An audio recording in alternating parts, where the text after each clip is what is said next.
আরে বন্ধু, শুধুমাত্র মায়ের একটুখানি হুকুম অমান্য করেছে, তিনার জবান বন্ধ হয়ে গেছে, আল্লাহর নবীর কলেমা নসিব হয় নাই।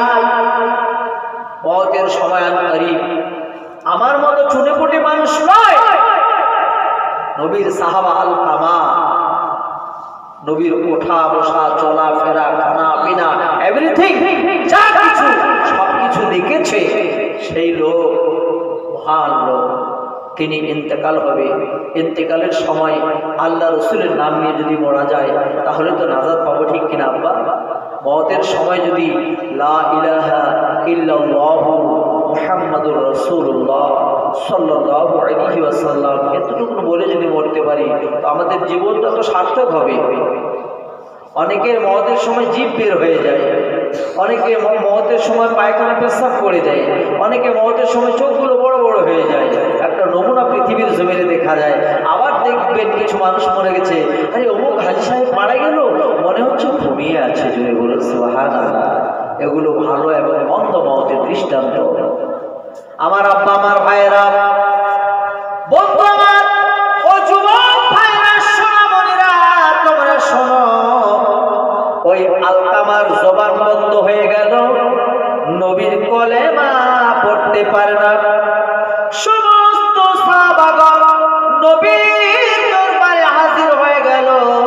ইয়া রাসূলুল্লাহ, ইয়া হাবিবাল্লাহ, হুজুর আপনার আলকামা জবান বন্ধ হয়ে গেছে গো নবী, আলকামা কলেমা পড়তে পারছে না। আমার নবী বলছেন, বাবা তুমি একটু তদন্ত করো, আলকামা যদি কারোর সঙ্গে বেয়াদবি করেছে নাকি। তদন্ত চালানো হলো, চিরুনি তাল্লাশি দেওয়া হলো, কারো সঙ্গে কোন রকমের বেয়াদবি নেই। কিন্তু একজন হঠাৎ করে রাসূলুল্লাহ বলল, ও সাহাবারা তোমরা যাও তো, তাকে ডেকে নিয়ে আসো। আলকামাকে ডাকা হলো, আলকামা তুমি কারোর সঙ্গে বেয়াদবি করলে না, কলেমা পড়তে পারছো না, যাই হোক ওর মাকে ডাকা হলো। আলকামার মাকে উপস্থিত করানো হলো। আলকামার মাকে বলা হচ্ছে, মা তোমার সন্তান যে কলেমা পড়তে পারছে না দেখছি, মা গো তুমি মাফ করে দাও। বলছেন, হুজুর আমি আলকামার মা 10 মাস 10 দিন পেটে রেখেছি হুজুর, কিন্তু বিবির কথা, বিবির পরামর্শে আমি মাকে বড় আঘাত দিয়েছে। হুজুর আমার অন্তরে তো ব্যথা পেয়েছি, আমি কিয়ামত পর্যন্ত মাফ করব না। আল্লাহ রাসূল বলছেন, ও সাহাবারা শোনো, তোমরা একটু জঙ্গলে চলে যাও, ওই পাহাড়ে চলে যাও, কাঠগুলো কেটে কেটে নিয়ে আসো এবং একটা চিতা তৈরি করো। কি তৈরি করো বাবা? চিতা তৈরি করো। আমার সনাতনী ভাইয়েরা, যখন কেউ মারা যায় চিতার মধ্যে জ্বালান, ঠিক কিনা? যার যেটা ধর্ম তারা সেটা করবে। কোরআন বলছে, লা ইকরাহা ফিদ্দীন, ধর্ম নিয়ে কোনো জবরদস্তি নাই। লাকুম দীনুকুম ওয়ালিয়া দীন, তাদের ধর্ম তারা করবে, তোমাদের ধর্ম তোমরা করবে, ঠিক কিনা? কিন্তু প্রসিডিওর একটা নিয়ম আছে, সিস্টেম আছে। আমরা কবরস্থানে কবরে দিই, ওনারা হ্যাঁ ঠিক আছে।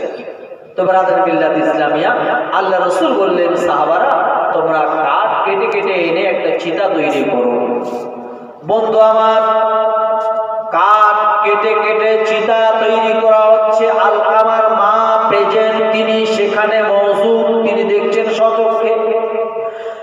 জিজ্ঞেস করলেন, হুজুর হুজুর এই চিতা তৈরি করা হচ্ছে। বলছেন, মাগো আপনার সন্তান কলেমা পড়তে পারে না, আমার সাহাবা হবার পরেও জবান বন্ধ হয়ে গেছে, মওতের সময় বিনা কলেমায় মরে যাবে, আমি রাসূলুল্লাহ সহ্য করব না। আম্মা যার কারণে মরার পরে কেন জ্বলবে, আমি দুনিয়াতে তাকে জ্বালিয়ে দেব, তার চিতার মধ্যে তাকে জ্বালিয়ে দেওয়া হবে গো মা। যখনই মা শুনছেন চিতার মধ্যে আলকামাকে জ্বালানো হবে, সঙ্গে সঙ্গে আলকামার